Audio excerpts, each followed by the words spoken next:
నమస్కారం. నా పేరు doctor Arvind, consultant radiation oncologist in Bridge Gap Hospitals, Nizamabad. చాలామంది ఎక్కువగా వింటున్నది క్యాన్సర్ అనే పదం.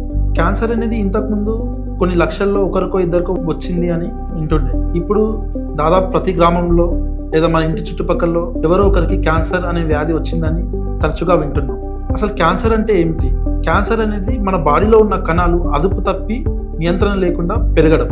ఈ క్యాన్సర్ అనేది చాలా వరకు 3 లేదా 4 దశల్లో తెలుసుకొని హాస్పిటల్కి రావడం జరుగుతున్నది. కానీ దీన్ని ముందుగానే మొదటి దశలో గుర్తిస్తే కంప్లీట్గా క్యూర్ చేయొచ్చు, క్యాన్సర్ని అరికట్టవచ్చు. మొదటి దశలో గుర్తించడానికి మన బాడీ మనకు కొన్ని లక్షణాలు చూపిస్తుంది. అందులో కొన్ని లక్షణాలు: మొదటగా పెయిన్లెస్ లంప్, బాడీలో ఎక్కడైనా గడ్డ లేదా వాపు రావడం, ఎస్పెషల్లీ బ్రెస్ట్, నెక్, మెడ భాగంలో.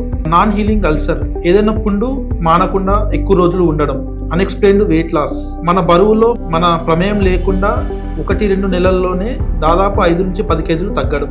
మింగడంలో ఇబ్బంది, గొంతు బొంగురు పోవడం, అధికంగా దగ్గు దమ్ము రావడం, ఆడవాళ్ళలో అధికంగా తెల్లబట్ట ఎర్రబట్ట అవ్వడం, పుట్టుమచ్చల్లో పులిపిరిలో మార్పు రావడం. ఇటువంటి లక్షణాలు ఉన్నచో అన్ని క్యాన్సర్ అని కాదు, ఇవి క్యాన్సర్కి కారణం అవ్వచ్చు.